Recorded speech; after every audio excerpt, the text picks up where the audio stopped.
ሰላም ለእናንተ ይሁን ውድ ተማሪዎች እንዴት ናችሁ? የዛሬው ቪዲዮ የስምንተኛ ክፍል ጀነራል ሳይንስ ዩኒት 5 ፓርት 4ን ይዤላችሁ ቀርብ ያለው ኮንዘርቬሽን ኦፍ ናቹራል ሪሶርስስ የተሰኘውን ታይትል ነው የምናየው። ለፈተና የሚያዘጋጃችሁና ፈተና ተኮር የሆነ ኖት እንዲሁም ማብራሪያዎችን ይዤላችሁ ቀርብ ያለው። እንደተለመደው አብራችሁኝ እስከ ቪዲዮ ፍጻሜ ቆዩ እያልኩኝ ወደ ቪዲዮ አለፍኩኝ። ዋት አር ናቹራል ሪሶርስስ ይለናል። እንግዲህ እንዳየነው ርዕሳችን ኮንዘርቬሽን ኦፍ ናቹራል ሪሶርስ ቢሆንም ናቹራል ሪሶርስ ምንድን ነው የሚለውን በቅድሚያ አይተን እንለፍ። ዋት አር ናቹራል ሪሶርስስ? ኤኒ ናቹራል ሰብስታንስ ሂውማንስ ዩዝ ላይክ ኦይል፣ ኮል፣ ናቹራል ጋዝ፣ ሜታል፣ ስቶን ኤንድ ሳን። ናቹራል ሪሶርስ ስንል ሰዎች ለተለያዩ አገልግሎቶች የሚጠቀሙባቸው ተፈጥሯዊ ነገሮች ናቸው ናቹራል ሪሶርስ የሚባሉት። እነዚህ ናቹራል ሪሶርሶች ሰዎች በራሳቸው መስራት የማይችሏቸው ናቸው ማለት ነው። በተፈጥሮ ብቻ የሚገኙ የተፈጥሮ ሀብቶች ናቸው። ከዚህ ውስጥ ምሳሌ እዚህ ጋር የዘረዘራቸው ለምሳሌ እንደ ነዳጅ፣ የድንጋይ ከሰል፣ የተፈጥሮ ጋዝ፣ ማዕድናት፣ ድንጋይ፣ አሸዋ፣ አየር፣ አፈር እያልን ውሃን መዘርዘር እንችላለን። እነዚህ በጠቅላላ የተፈጥሮ ሀብቶች ይባላሉ ማለት ነው። these resources power our lives but need careful management። እነዚህ ሀብቶች ለህይወታችን እጅግ አስፈላጊ ናቸው፣ ነገር ግን በጥንቃቄ መያዝ መቻል አለብን ማለት ነው። ምክንያቱም ለህይወታችን ቀን ተቀን እንቅስቃሴ ሁሉ የምንጠቀማቸው ናቸው። እዚህ ምድር ላይ እስከኖርን ድረስ የተፈጥሮ ሀብቶች ጥገኞች ነን ማለት ነው። ስለዚህም እነዚህን ደግሞ በአግባቡ መጠቀም የግድ ይለናል። ይሄ እንደ መግቢያ ነው ያየነው። ታይፕስ ኦፍ ናቹራል ሪሶርስ፣ እዚህ ጋር ደግሞ የተፈጥሮ ሀብቶች አይነቶችን በሁለት ይከፈላሉ በዋናነት። አንደኛው ታዳሽ የሆነ ኦር ሪኒዋብል ቨርሰስ ነን ሪኒዋብል ናቹራል ሪሶርስስ። ሪኒዋብል ስንል ታዳሽ ማለት ነው፣ የማያልቅ የሚተካ ማለት ነው። ነን ሪኒዋብል ደግሞ ስንል የማይተካ የሚያልቅ ማለት ነው፣ ራሱን የማይተካ ማለት ነው። እዚህ ጋር ስታጥኑ ለፈተና የሚያዘጋጃችሁ እንዲሁም በቀላሉ እንድትረዱት የሚያስችል ነው ማለት ነው። ታይፕ ኤግዛምፕል ኤንድ ኪ ትሬትስ፣ እዚህ ጋር ታይፕ አይነቶቹን ነው የዘረዘረልን። ምሳሌዎች አሉ፣ እነዚህ ቁልፍ ባህሪያት ማለት ነው።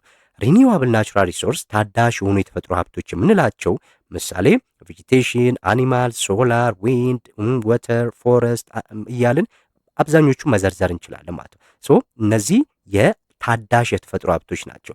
ለምሳሌ ፀሐይ ብርሃንን፣ ንፋስን፣ አፈርን፣ እጽዋትን፣ አየርን እያልን ስንዘረዝር ውሃን፣ እነዚህ በጠቅላላ እዚህ ውስጥ ያሉት እንዲሁም ሌሎችም ምንድናቸው? ታዳሽ የተፈጥሮ ሀብቶች ናቸው። ምክንያቱም ትናንትም እነዚህ ነገሮች ስንጠቀም ነበር፣ ዛሬም አሉ፣ ነገም ይኖራሉ ማለት ነው እነዚህ የተፈጥሮ ሀብቶች።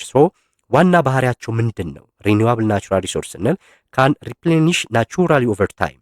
እነዚህ ተፈጥሮ ሀብቶች በሂደት ራሳቸውን የሚተኩ ናቸው፣ የሚያልቁ አይደለም። አንድ የተጠቅመናቸው አላቂ አይደሉም ማለት ነው። ሁለተኞቹ ነን ሪኒዋብል ናቹራል ሪሶርስ የምንላቸው ናቸው። እነዚህ ደግሞ አላቂ ናቸው፣ ታዳሽ አልሆኑ ማለት ነው። ኦይል፣ ኮል፣ ናቹራል ጋዝ፣ ሜታልስ፣ ሚኒራልስ እያልን መዘርዘር እንችላለን። በዋናነት ነን ሪኒዋብል ናቹራል ሪሶርስ ስንል በከርሰ ምድር ውስጥ የሚገኙ ናቸው አብዛኞቹ ማለት ነው እነዚህ የተፈጥሮ ሀብቶች። ስለዚህ እነዚህ የተፈጥሮ ሀብቶች ሉክ ፋናይት ዋንስ ዩዝድ ሃርድ ኦር ኢምፖሲብል ቱ ሪፕሌስ፣ እነዚህ አንዴ ካለቁ በቀላሉ የማይተኩ የተፈጥሮ ሀብቶች ናቸው ማለት ነው። ስለዚህ በደንብ ጥንቃቄ ሰጥተን መጠቀም ያለብን፣ በቁጠባና በአግባቡ መጠቀም ያለብን የትኞቹ ነው? እነዚህ ነን ሪኒዋብል ናቹራል ሪሶርስ የምንላቸው ነው ማለት ነው። ምክንያቱም አንዴ ከተጠቀምናቸው ዝም ብለን እነዚህን የምናባክናቸው ከሆነ የማይተኩ ስለሆኑ ወይም ለመተካት አስቸጋሪ ስለሆኑ መጨረሻ ላይ ችግር ውስጥ እንወድቃለን ማለት ነው። ሁለቱን በደንብ ለመለየት ሞክሩ። በቀላሉ ፈተና ላይ ሊጠይቋችሁ የሚችሉት በዚህ መልኩ ስለሆነ ማለት ነው።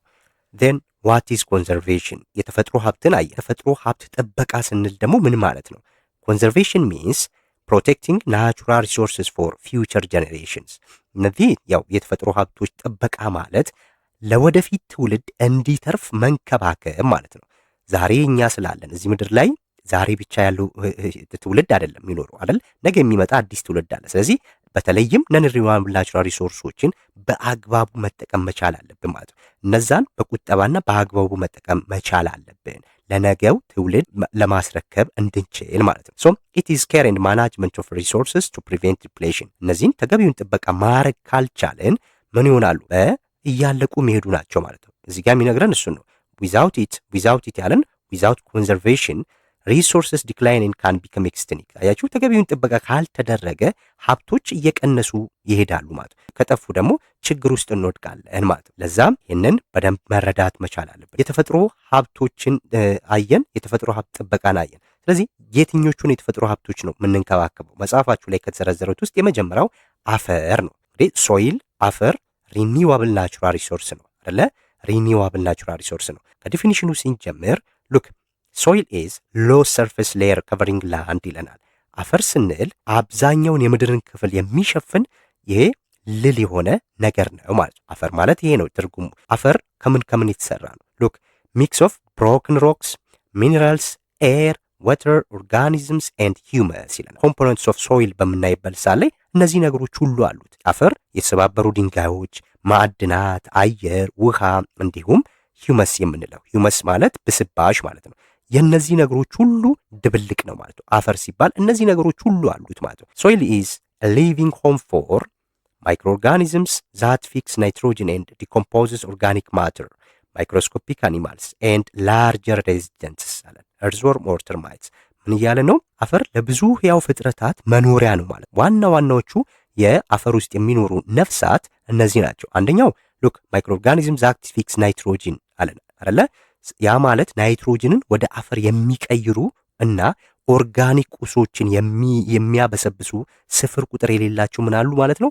ጥቃቅን ህዋሳት ይገኙበታል ማለት ነው። አፈር ውስጥ እነዚህ ነገሮች ይገኛሉ። እነዚህ ነገሮች መኖራቸው አንድ ለአፈር ለምነት አስፈላጊ ነው። ይህንን መያዝ እንችላለን። ከዛም ውጪ ማይክሮስኮፒክ አኒማልስ አለን።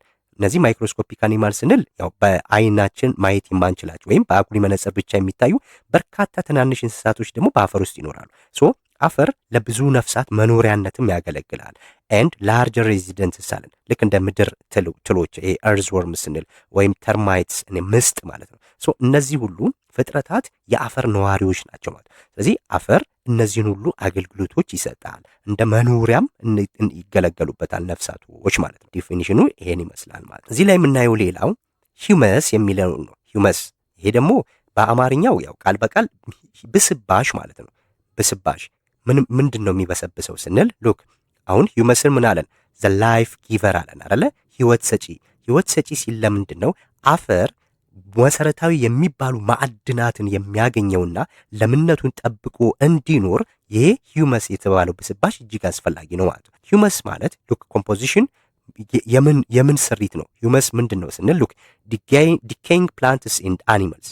ሂውመስ ማለት የእጽዋትና የእንስሳት ምንድነው? ብስባሽ ማለት ነው። የእጽዋት ሊሆን ይችላል እንዲሁም የእንስሳት በባክቴሪያዎችና በትናንሽ ነፍሳት አማካኝነት በስብሰው ተፈሽተው ወደ አፈርነት የተቀየሩበት ኦርጋኒክ ቁስ ነው ምንም የሚባለው ሂውመስ ይባላል ማለት። ኤንድ አፒራንሱን ስናየው ሂውመስ ምንድን የሚመስለው የአፈር ገጽታን በምን መልኩ ነው የሚቀይረው ስንል ሉክ አፒራንሱ ዳርክ ኤንድ ሶፍት ቴክስቸር ነው ያለው ማለት። ቀለሙ ጥቁር ነው። ያ ማለት የላኛውን አፈር ክፍል ከሌሎቹ የታችኛው አፈር ንብርብሮች ወይም ክፍሎች ይልቅ ጥቁር ወይም ጠቆር ያለ ቀለም እንዲኖረው የሚያደርግልን ይህ ሂውመስ የተባለ ነው። እነንም መያዝ አለባቸው። ታዲያ የሂውመስ ፋንክሽኑ ምንድን ነው? ተግባሩ ምንድን ነው ስንል this humus is rich in nutrients for plants። አያችሁ ሂውመስ ወይም ብስባሽ ለምንድን ነው የሚጠቅመው ስንል ለአፈር በጣም አስፈላጊ ንጥረ ነገር ነው። እጽዋት እንዲያድጉ የሚያስፈልጋቸው ምግቦች ለምሳሌ ናይትሮጅን ሊሆን ይችላል፣ ፎስፈረስ ሊሆን ይችላል የሚሰጠው ይህ ሂውመስ የአፈራችን ክፍል ነው፣ የአፈር ክፍል ነው ማለት ነው ሂውመስ። ሁለተኛው ሂውመስ ያው ውሃን ለመያዝም ያገለግላል። የላኛው ጥቁር አፈር ብለን የምንለው ቶፕ ሌየር ኦፍ ሶይል የሚባለው ውሃን አጥብቆ የመያዝ ከፍተኛ አቅም አለው ማለት ነው። ይህን ተክሎች በድርቅ ጊዜ እንዳይሞቱ ይረዳልናል ማለት ነው። ሶስተኛው የህይወት መገኛም ነው ይሄ ሂውመስ የሚባለው ማለት ነው። እንግዲህ አብዛኞቹ ትሎች ሊሆኑ ይችላሉ፣ ነፍሳት፣ ለተክሎች ጠቃሚ የሆኑ ባክቴሪያዎች የሚኖሩበት በዚህ በሂውመስ የበለጸገ የመሬት ክፍል ውስጥ የአፈር ክፍል ውስጥ ነው ማለት ነው። ሶ ይሄ ሂውመስ የምንለው ይሄንን ነው። በስዕል ስናየው ሉክ ይሄ ጥቁር ነው አይደለ? ጥቁር ነው። ብዙ ጊዜ ወደ ታች ስንቆፍር የላይኛው የአፈር ክፍል ጥቁር ነው በቀለሙ ማለት ነው። ያ ጥቁረትን የሰጠው ይሄ ሂውመስ የምንለው ነው። አንድ እዚህ ላይ የትኛውም የእጽዋት የሚያድገው ቶፕ ሌየር ነው። ስሮቹ የሚኖሩት ቶፕ ሌየር ላይ ነው። የመሬት የላይኛው ክፍል ላይ ነው። የመሬታችን የላይኛው ክፍል ደግሞ በዚህ በሂውመስ የበለጸገ ነው ማለት ነው። ስለዚህ ለእጽዋት እድገት እጅግ አስፈላጊ ነው። አያችሁ እዚህ ውስጥ አሁን የተለያዩ በአይናችን ልናያቸው የምንችላቸውና የማንችላቸውም ነፍሳቶች አሉ። አንድ መኖሪያም ነው። ሁለተኛ እነዚህ ነፍሳቶች ደግሞ ናይትሮጂን ፊክሴሽን ነው። ያንን ናይትሮጂንን ወደ አፈርነት ይቀይሩትና ለአፈር ለምነት አስፈላጊውን ማዕድናትን እንዲያገኝ ያደርግልናል ማለት ነው። ሶ ሂውመስ የምንለው ይህንን ይመስላል ማለት ነው። ስንቀጥል ታይፕስ ኦፍ ሶይልን ነው የምናየው፣ የአፈር አይነቶች ማለት ነው። የአፈር አይነቶች ይኸው እዚህ ጋም ለንባብ እጅግ አመቺ ነው። እዚህ ጋም ሶይል ታይፖቹን ስናይ እነዚህ ሶስት አሉ። ትሬትስ ባህሪዎቹ አሉ። ቤስት ፎር ለምንድን ነው እያንዳንዱ የየራሳቸው ጥቅሞች አላቸው። ሶ እነሱን ስንመለከት the first one is loam soil። ይህ ሎም ሶይል የምንለው ሉክ ሎም ሶይል ትሬትሱ ባህሪው ምንድን ነው ስንል ሉክ it is balanced sand silt clay። ይህ ሎም ሶይል የሚባለው የሳንድ ሶይልም የክሌ ወይም የሲልት ሶይልን ባህሪያት በአንድነት አዳብሎ የያዘ ነው ማለት ነው። የሁሉንም ባህሪያት እሱ ይዟል። ለዛም ነው ሎም ሶይል እጅግ በጣም ለእጽዋት እድገት እጅግ ተስማሚ የሆነው ፈርታይል ሶይል የሚባለው ይሄ ነው። እንዳትረሷት ሎም ሶይል እጅግ በጣም ፈርታይል ነው ማለት ነው። ስለዚህ ይህም የሳንዲ እና የክሌ ሶይል ባህሪያትን ሁለቱንም አማክሎ የያዘ ነው ማለት ትሬቱ it holds water nutrients well። አያችሁ ውሃና አየርን አመጣጥኖ ስለሚይዝ ነው። ብዙ ጊዜ ኒውትረንቶችን ውሃን አየርን አመጣጥኖ ነው የሚይዘው። ለእጽዋት እድገት አስፈላጊ የሆኑትን ነገሮች ሁሉ በማመጣጠን ይዟል ማለት ነው። ለዛ ነው ሎም ሶይል ለማፈር ነው የሚባለው። ለማፈር ነው በአማርኛው ማለት ነው። ለምንድን የሚጠቅመው ቤስት ፎር ሞስት ፕላንትስ ሞስት ፈርታይል ሶይል ስለሆነ ነው ማለት ነው። ለተክሎች እድገት ምርጥ የሚባለው አፈር ይሄ ነው ማለት ነው። ለምን እጅግ በጣም ለም ስለሆነ ማለት ነው። ሎም ሶይል የሚገኘው ደግሞ በዋናነት ዘ ቶፕ ሌየር ቶፕ ሶይል ላይ ነው ማለት ነው። ቶፕ ሶይል ላይ ነው። ቶፕ ሶይል ደግሞ ምን አለው ብለናል? ሂውመስ አለው ማለት ለዛ ነው ይሄ ፈርታይል የሆነው። ሁለተኛው የአፈር አይነት ደግሞ ሳንዲ ሶይል የምንለው ነው። ይሄ ብዙ ጊዜ አሸዋማ አፈር የምንለው ነው። አሸዋማ የሆነ አፈር ነው። ሶም አሸዋማ አፈር ደግሞ ሉክ ድሬንስ ፋስት ሎ ወተር ሆልድ አለ። ይሄ ደግሞ ምን አይነት ነው? አሸዋ እንግዲህ ፓርቲክል ሳይዙ ከፍ ያለ ነው አይደለ? በእጃችን ላይ ስናደርገው ሻካራ ነው አይደል? ይሄ ሳንዲ ሶይል ሻካራ ስለሆነ ክፍተት አለው ማለት ነው። ሶ ፓርቲክል ሳይዙ ከፍተኛ ነው። ያ ማለት ውሃን የመያዝ አቅሙ በጣም ዝቅተኛ ነው ማለት ውሃን ያሳልፋል። ስለዚህ ውሃን ወደ ታች ዝም ብሎ የሚያሰርግ አፈር ነው። የሚያሰርግ አፈር ስለሆነ ስሮች እዚህ ሳንዲ ሶይል ላይ ለምሳሌ እጽዋት ብንተክል ስሮቹ ምን አያገኙም? በቂ ውሃን አያገኙም ማለት ውሃ ወደ ታች ስለሚያሰርግ ማለት። ስለዚህ ይሄ ደግሞ ብዙም ለእጽዋት እጅግ እንደ ሎም ሶይል አስፈላጊ አይደለም፣ ግን የራሱ ጥቅሞች አሉ። ይሄ መቼ ነው የሚጠቅመን ስንል ቤስት ፎር ድራውት ቶለራንት ክሮፕስ። ይሄ ብዙ ጊዜ ለምንድነው ድርቅን መቋቋም ለሚችሉ ምኖች ነው ተክሎች አሪፍ ነው። ድርቅ መቋቋም የሚችሉ ያ ማለት ድርቅ መቋቋም ማለት በቂ ውሃ ባያገኙ ማደግ የሚችሉ ማለት ነው። ውሃ ለማይወዱ ተክሎች እጅግ አስፈላጊ ነው ማለት። ሶስተኛው ክሌይ ሶይል የምንለው ነው። ይሄ ክሌይ ሶይል ደግሞ ፋይን ሶይል ነው። ፋይን ስንል ደቃቅ አፈር ማለት በጣም የላመ ነው። ስለዚህ ይሄ ልም መሆኑ ደግሞ ውሃን በከፍተኛ ሁኔታ ይዞ የማቆየት አቅም አለ። ሆልድስ ዋተር ዌል ስሎ ድሬን፣ ያ ማለት ወደ ስር ውሃን አያሳልፍ። እዚህም ላይ ውሃን ማነው እጽዋት ብንተክል ክሌይ አፈር ላይ ውሃ ከላይ ስናጠጣው ወደ ውስጥ የማስረግ አቅሙ ዝቅተኛ ነው። ከላይ ያንሳፍፋል ማለት ምክንያቱም ልክ እንደ ማስቲካ ነው የሚሆነው። ይህ የክሌይ ሶይል ሲቦካ ራሱ ምንድነው በጣም ጥብቅ ያለ አፈር ነው የሚሆነው ማለት። ብዙ ጊዜ ክሌይ ሶይል ያው ለእደ ጥበብ የምንጠቀምበት አሁን ጀበና፣ ድስት፣ ምጣድ ምናምን የሚሰራው ከዚህ አፈር ነው ማለት። ለምን በጣም ጥብቅ ያለው ፓርቲክል ሳይዙ በጣም ታይትሊ እንደ ሃይትሊ ፓክድ ነው ማለት። በዚህ የተነሳ በጣም የተያያዘ ስለሆነ እንደ ሎም ሶይል ፈርታይል ሶይል አይደለም፣ ግን የራሱ ደግሞ ጥቅም አለው ማለት። ክሌይ ሶይል ኢዝ ቤስት ፎር ሄቪ ፊደርስ ኢፍ ማኔጅድ፣ ለተወሰኑ ሰብሎችና ለሸክላ ስራ በብዛት የምንጠቀምበት ነው ማለት። እዚህ አፈር ሁሉ አንድ አይደለም ማለት ነው። ሌላው የአፈር ባህሪያቶች ናቸው እዚህ ጋር ደግሞ። ስለዚህ እዚህ ውስጥ የምናየው አንዱ ሶይል ሆራይዘን ኦር ሌየርስ ማለት ነው። ይሄ የአፈር ንብርብሮች ማለት ነው። እዚህ ጋር ፈተና ላይ ይጠይቋቸዋል ብዙ ጊዜ። ኮንሰፕቱን በደንብ መረዳት መቻል አለባቸው። ሶይል ሆራይዘን ስንል ምን ማለት ነው? ሉክ ሶይል ሆራይዘን ኢዝ a layer parallel to the surface whose features differ from layers above and below። እንግዲህ ምንድን ያለን አፈር ወደ ታች በተለያዩ ንብርብሮች የተከፈለ ነው እንደምናውቀው ማለት ነው። በተለያዩ ንብርብሮች ነው የተከፈለ ነው አፈር የምንለው ማለት ነው። መሬት ውስጥ ምንድነው እንደዚህ የተከፋፈለ ፓርት አለው ማለት ነው። ይሄ ሶይል ሆራይዘን ይባላል። ልክ ደረጃ በደረጃ የተቀመጠ ነው። ስለዚህ እያንዳንዱ ንብርብር እዚህ ጋር የምናየው እያንዳንዱ ንብርብር የተለያየ ከለርና ባህሪ ነው ያለው ማለት ነው። የተለያየ ከለርና ባህሪዎች አሏቸው ማለት ነው። የላኛው ንብርብር ብዙ ጊዜ ይሄ ቶፕ ሌየር ብለን የምንለው ማለት ነው። እዚህ ጋር የላኛው ምንድነው ባህሪው ስንል ሉክ የላኛው ንብርብር ሂውመስ ስላለው በውስጡ ሂውመስ ስላለው በጣም ለም አፈር ነው። እንዲሁም በቀለሙም ጥቁር ነው ማለት ነው። ጥቁር ነው ቢኮዝ ኦፍ ሂውመስ ማለት ነው። ሶ ኪ ፊቸር ብሎ የሚለን እዚህ ጋር እሱን ነው እየነገረን ያለው። የሶይል ሆራይዘን መገለጫዎች አንደኛው ከለሩ የተለያዩ ከለር ናቸው ያላቸው። የላኛው ከለር ዳርኪን ከለር ነው፣ ላይት ከለር ነው። ወደ ዝቅ እያለን ስንሄድ ዳርክነሱ እየቀነሰ ይመጣል ማለት።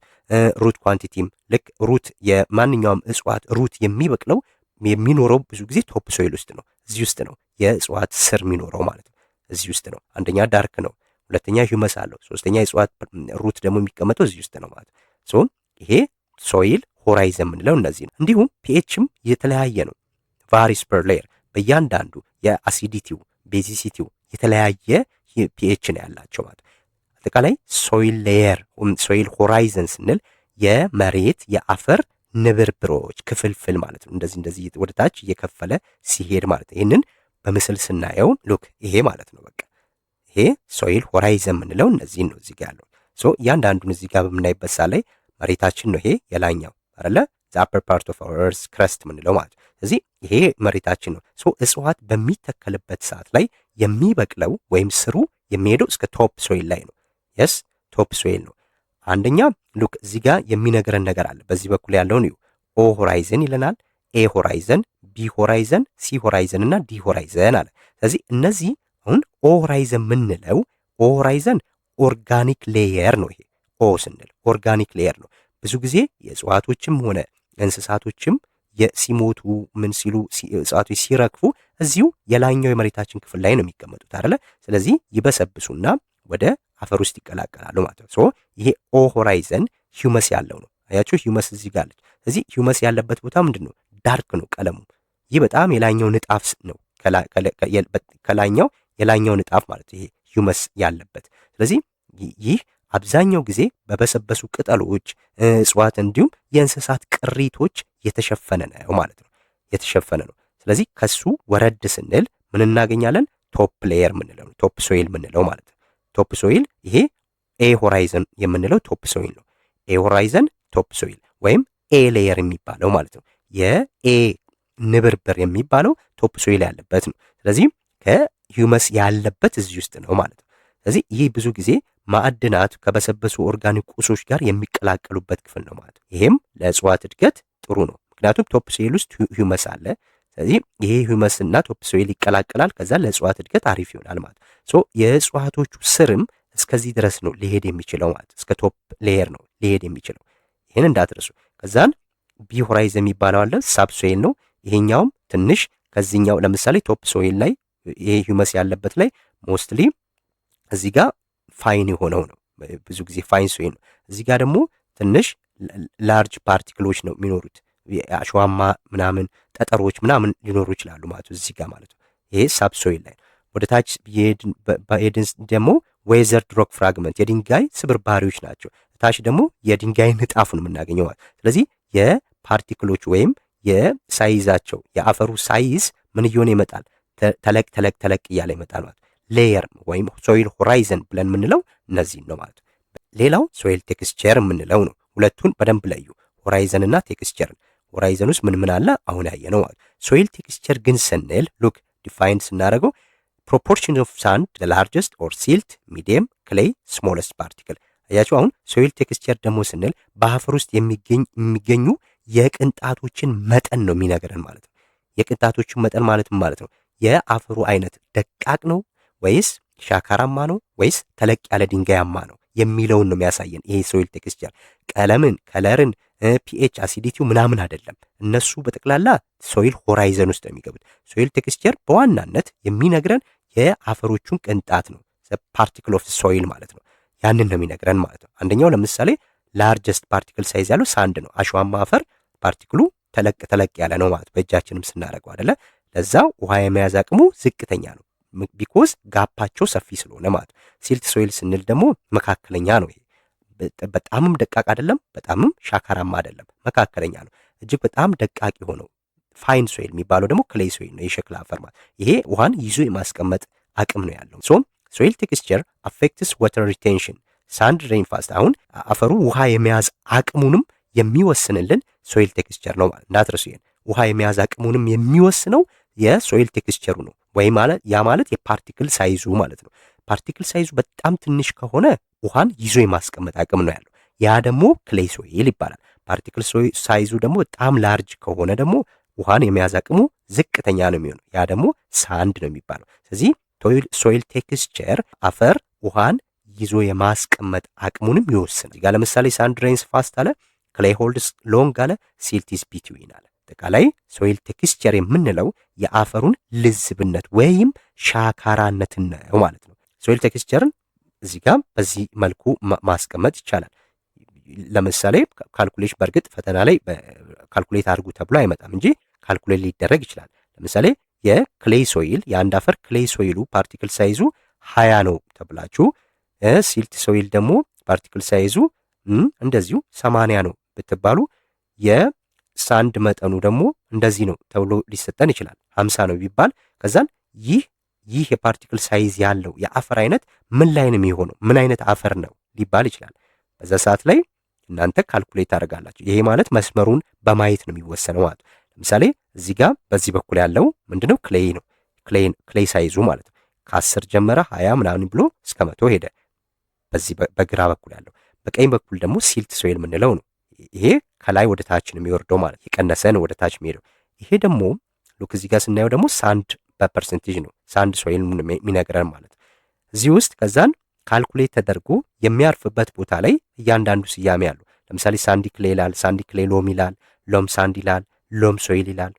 የስ ሎም ሶይል ለምሳሌ ምን ላይ ያርፋል ስንል እዚህ ጋር ይሄ መስመር ወደዚህ ጋር ስንሄድ የሚያሳየን አለ አይደል? በዚህ በኩልም ለምሳሌ የክሌይ መጠኑ ስንት ሲሆን ለምሳሌ ይሄው 20 ቢሆን የክሌይ መጠኑ በዚህ ጋር ደግሞ 80 ቢሆን የምን መጠኑ የሲልት መጠኑ ማለት ነው። ከዛን ይህ አጠቃላይ ላይ ያርፋል ስንባል ሎም ሶይል ነው የሚሆነው ማለት ነው። ልክ ይሄኛውንም ልክ በዚህ ነው እዚህ ጋር ባለው ማለት ይሄንን በእርግጥ በዚህ ሌቭል ላይ አትጠየቁም። ምን ላይ ያርፋል ካልኩሌት አድርጉ ተብሎ አይጠየቅም። ግን ፓርቲክል ሳይዝን የሚነግረን ሶይል ቴክስቸር ይባላል ማለት ነው። ሌላው ዋይ ፈርቲሊቲ ዲክላይንስ የአፈር ለምነት ለምንድን ነው የሚቀንሰው ነው እዚህ ጋር ደግሞ እያለ ያለው የአፈር ለምነት ለምን ይቀንሳል ስንል እነዚህን እዚህ ጋር የዘረዘሩት ፖይንቶችን መዘርዘር እንችላለን። ስለዚህ አንደኛው የአፈር ለምነት ከሚቀንሱ ምክንያቶች ውስጥ አንዱ ሶይል ኢሮዥን ማለት ነው። ይሄ የአፈር መሸርሸር ማለት ነው።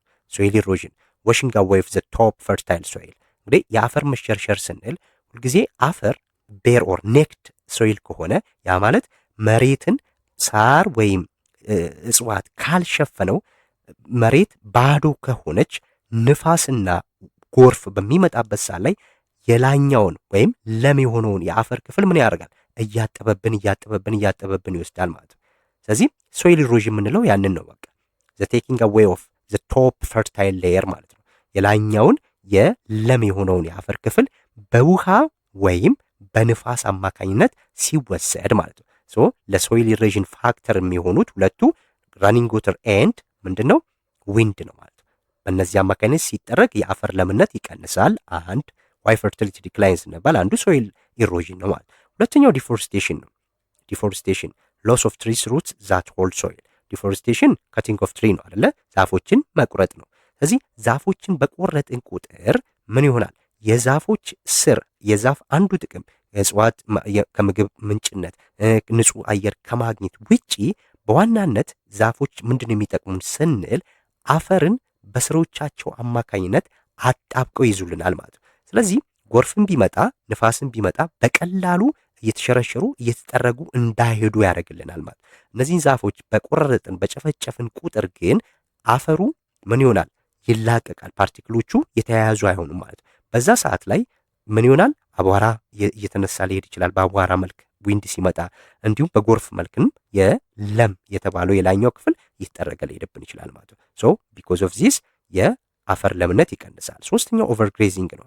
ኦቨርግሬዚንግ ደግሞ ስንል ይሄ በጣም በተደጋጋሚ አንድን መሬት በከብቶች ወይም በእንስሳቶች ማስጋጥ ማለት ነው። ሊቭስቶክ ኢቲንግ ቱ ማች ቬጂቴሽን አንድን ቦታ በተደጋጋሚ ማስጋጥ ይሄ ምን ይባላል? ኦቨርግሬዚንግ ይባላል ማለት ነው። ይሄም የአፈርን ለምነት እንዲቀንስ ከሚያደርጉት ምክንያቶች ውስጥ አንዱ ነው። አንደኛ እዛ ቦታ ላይ ብቻ እያስጋጥን ስንሄድ ምን ይሆናል? አፈሩ ራቁት ይሆናል ማለት ነው። ያ ማለት እጽዋቶቹ ከስሮቻቸው ይነቀላሉ። በተደጋጋሚ ያንን ቦታ በሚረግጡበት ሰዓት ላይ ለአፈሩን ለምነትም እያጣ ይሄዳል ማለት ነው። ይሄም ሁለተኛው ነው። ሶስተኛው ነው። አራተኛው ምክንያት ደግሞ ኮንቲኒየስ ፋርሚንግ ነው። ኮንቲኒየስ ፋርሚንግ ማለት መሬት ልክ እንደ ሰው ልጅ ማረፍ ትፈልጋለች። ዲፕሌቲንግ ዘ ሴም ኒውትሪየንትስ ኤቭሪ ይር። ይሄም ኮንቲኒየስ ፋርሚንግ ይሄም ደግሞ በተመሳሳይ አስተራረስ በተደጋጋሚ አንዳንዴ መሬትን ማሳረፍ መቻል አለብን። ማሳረፍ መቻል ብቻ ሳይሆን ደግሞ የተለያየ አይነት አዝርዕቶችን መትከል አለብን ማለት ነው። ልክ እንደኛ ማረፍ እንደምፈልገው መሬትም እረፍት መስጠት ያስፈልጋል የተወሰነ ጊዜ። ከዛ ደግሞ ተመሳሳዩን አይነት ሰብል ሳይሆን እያፈራረቅን የተለያዩ አይነት ነገሮችን መትከል መቻል አለብን ማለት ነው። ሶ እነዚህ አራቱ የአፈርን ለምነት የሚቀንሱ ናቸው። The other important point is soil conservation methods የአፈር ጥበቃ ዘዴዎች ናቸው። እነዚህም መሰረታዊ ነጥቦች ናቸው። እነዚህንም ይጠይቋቸዋል። ሶ ways to conserve soil አፈርን እንዴት እንጠብቅ ሲባል እዚህ ጋር የተዘረዘሩት አራት መሰረታዊ የአፈር ጥበቃ መንገዶች አሉ ማለት ነው። አንዱን ከአንዱ በደንብ ለመለየት ሞክሩ። አንደኛው አፎረስቴሽን ነው። ቅድም ዲፎረስቴሽን ብለናል አይደል? ካቲንግ ኦፍ ትሪ ነው ወይም ዛፎችን መቁረጥ ነው።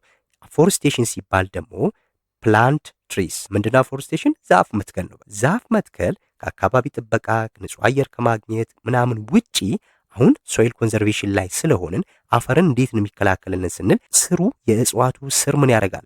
ሶይሉን ሆልድ ያደርግልናል፣ ይዞ ይጠብቅልናል ማለት። እዚህ የመጀመሪያው አፈር መሸርሸርን ለመከላከል የምናደርገው ዛፍን መትከል ነው። የስ ፕላንቲንግ ትሪስ ኦር ግራስስ ሳሮችንም ማልበስ መቻል አለ። ራቁት ቤር ኦር ኔክድ ላንድ ካለ ያንን ምን ማድረግ አለብን? ሳሮችን ማልበስ መቻል አለብን ማለት ነው። ይሄ እጅግ በጣም ጠቃሚው የአፈርን ለምነት እንዲሁም መሸርሸር ለመጠበቅ የሚረዳ መንገድ አንዱ ይሄ ነው ማለት ነው። ሁለተኛው ትሬሲንግ ነው። ይሄኛው ደግሞ እርከን ማለት ነው። ትሬሲንግ ስንል እርከን መስራት ማለት ነው። ሶም ስቲፕ ሂልስ ቱ ስሎ ራን ኦፍ ዋናው እዚች ጋር ትሬሲንግ ስንል በኮረብታማ ቦታዎች ላይ የውሃን ፍጥነት ለመቀነስ ነው የሚረዳው ማለት ነው። ኮረብታማ የሆኑ ቦታዎች ሊኖሩ ይችላሉ። ያ ማለት ከፍ ያለ ቦታ ማለት ነው። ከፍ ያለ ቦታ ላይ በሚሆንበት ሰዓት ላይ ምን ይሆናል? ዝናብ በሚመጣበት ሰዓት ላይ ወደ ታች እንዳለ አፈሩን እየጠረገብን ሊሄድ ይችላል ማለት ነው። ወደ ታች እየጠረገብን ሊሄድ ይችላል። ስለዚህ ዝናብ ሲዘንብ አሁን ይሄ ወደ ታች ካረስ ነው ምን ይሆናል? በቀላሉ እየታጠበ ሊወርድብን ይችላል። ስለዚህ እንደዚህ በሚሆንበት ሰዓት ላይ ኮረብታማ አካባቢዎችን ትሬሲንግ ሲስተም በመጠቀም ማረስ ይቻላል። ልክ ደረጃ ደረጃ እንደመስራት ማለት ነው። ትሬሲንግ ሲባል ደረጃ ደረጃ ነው የሚሰራው። ያ ማለት ከዚህ እየተንደረደረ የሚመጣው ጎርፍ ምን ይሆናል? እዚህኛው ጋር እስኪገባ እረፍት ያደርጋል ማለት ያስ ስፒዱን ይቀንሰዋል። ስለዚህ የሚመጣውን የውሃ ፍጥነት ለመቀነስ ነው ዋናው የትሬሲንግ ሲስተም ያ ነው። በተለይም በኮረብታማ አካባቢዎች ላይ የውሃን ፍጥነት ለመቀነስ የሚረዳን ትሬሲንግ ሲስተም ይባላል ማለት። ካውንተር ፕላፊንግ የሚባለው ነው። ይሄ ደግሞ ፕላፍ አሎንግ ስሎፕስ አለ። ይሄ እንደ ጋደም አድርገን በማረስ ውሃን ማቆር ማለት ነው። ይሄ ደረጃ ደረጃ ነው የሚሰራው ብያቸዋለሁ ትሬሲንግ ላይ። ይሄኛውም በኮረብታማ ቦታዎች ላይ ግን እንዴት ነው የምናርሰው? እንደዚህ እንደዚህ አግድም ነው የምናርሰው ማለት ነው።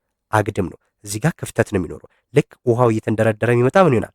ውሃው እዚህ ውስጥ ይረጋል ማለት እዚህ ውስጥ ይቀመጣል። አያችሁ፣ ከዚህ የተረፈው ወደዚህ ውስጥ እዚህ ውስጥ ይገባል ማለት። ስለዚህ ምን እያደረገልን ነው? እዚህ ጋር ያለው ውሃን እያቆረልን ነው ማለት ነው። ውሃን በማቆር ነው የአፈርን መሸርሸሩን የምንከላከለው ማለት ነው። ስለዚህ ካውንተር ፕላፊንግ ለማን ነው የሚጠቅመው ስንል አንድ ቅድም እንዳልነው ኮረብታማ አካባቢዎች ላይ ሆኖ ግን ስናርስ ጋደም አድርጎ እንደዚህ ጋደል ያለ ስሎፕ መስራት ማለት ነው። ውሃው እዚህ ውስጥ እንዲረጋና የአፈሩን መሸርሸር በዛው ለመከላከል የሚረዳ ነው። በስዕል አሳያቸዋለሁ ይሄን። የመጨረሻውም ክሮፕ ሮቴሽን ነው። ክሮፕ ሮቴሽን ማለት ሰብልን አፈራርቆ መትከል ማለት ነው። ይሄኛውም አንዱ የአፈርን ለምነት ለመጠበቅ የሚረዳ ነው ማለት ነው። ሶ ኦልተርኔት ክሮፕስ ፎር ባላንስ ምናለን የአፈርን ለምነት እንዳይቀንሱ ሰብሎችን ቀያይረን መዝራት መቻል አለብን ማለት።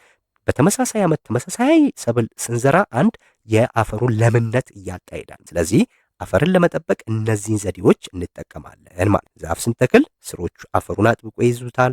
እርከንና ኮንቱር ደግሞ ዝናብ አፈሩን ጠርጎ እንዳይወስድ ይከላከላሉ ማለት ሁለቱ። የመጨረሻው ሰብልን ማፈራረቅ ደግሞ አፈሩ ሁል ጊዜ ጉልበት እንዲኖረውና ማዕድናቱን እንዳያጣ ያደርጋል። እያንዳንዳቸው የየራሳቸው ጥቅም ነው ያለው። እሱን እንድትለዩ ነው የፈለጉት። እዚህ ጋር ስናያቸው ይሄ ነው። ለምሳሌ ይሄ ትሬሲንግ ምንለው ይሄንን ነው። ትሬሲንግ ሲስተም ብለን ምንለው ምንድነው? ይሄ ተራራማ ቦታዎችን ምን አሁን ስፒዱ ይቀንሳል። ከዚህ እየተንደረደረ በሚመጣበት ሰዓት ላይ እዚህ ጋር ያርፋል። ከዛ ወደዚህ እንደዚህ እያለ ነው የሚሄደው። ስለዚህ የሚመጣው አንድ አፈርን ስለሆነ የምንከላከለው አፈሩ ተጠርጎ ወዴትም አይሄድም፣ ከዚህ ውስጥ አይወጣም ማለት። ስፒዱ እየቀነሰ መጥቶ የሆነ ቦታ ላይ ያርፋል። ስለዚህ አፈሩም እዚሁ ነው የሚቀረው ማለት። ይሄ ካውንተር ፕላፊንግ እንደ ደረጃ ደረጃ ነው መስራት ማለት ትሬሲንግ ይባላል። ይሄኛው ደግሞ ምንድነው ካውንተር ፕላፊንግ ብለን የምንለው ነው። ይሄ አያችሁ አግድም ማረስ ማለት ነው። አግድም ነው፣ እንደዚህ ነው የሚታረሰው። ለምሳሌ ውሃ ሲመጣ እዚህ ውስጥ ይረጋል ማለት ነው። እዚህ ክፍተቶች ውስጥ ምን ይሆናል? ውሃው ይረጋል ማለት ነው። ስለዚህ ጠርጎ የሚሄደው ምንም ነገር አይኖርም። እዚህ ጋር ውሃዎቹ እዚህ ውስጥ ነው የሚቀመጡት ማለት ውሃዎቹ አያችሁ። እነዚህ ምንድናቸው? አግድም ስናርስ ካውንተር ፕላፍ ምንድነው? እነዚህ ነው። ይሄም የአፈርን በውሃ እንዳይሸረሸር ነው። የአፈርን ለምነት ለመጠበቅ አይደለም። አፈር በውሃ እንዳይሸረሸር የሚያደርግልን ሁለቱም ትሬሲንግ እና ካውንተር ፕላፊንግ ይባላሉ ማለት ነው። ሶ እነዚህ የአፈርን ለምነት ለመጠበቅ የሚረዱ መንገዶች ናቸው ማለት ይህን ይመስላል ለዛሬው ያዘጋጀውላችሁ። በቀጣይ ደግሞ ሌሎች የተፈጥሮ ሀብቶችን የምንከላከልበትና የምንጠብቅበትን መንገድ ይዤላችሁ እመጣለሁ። ሀሳብ፣ አስተያየት፣ ጥያቄ ካለ በኮሜንት አስቀምጡልኝ። ላይክ፣ ሼር፣ ሰብስክራይብ ማድረግ አትርሱ። በቀጣይ እስከምንገናኝ ባይ ባይ።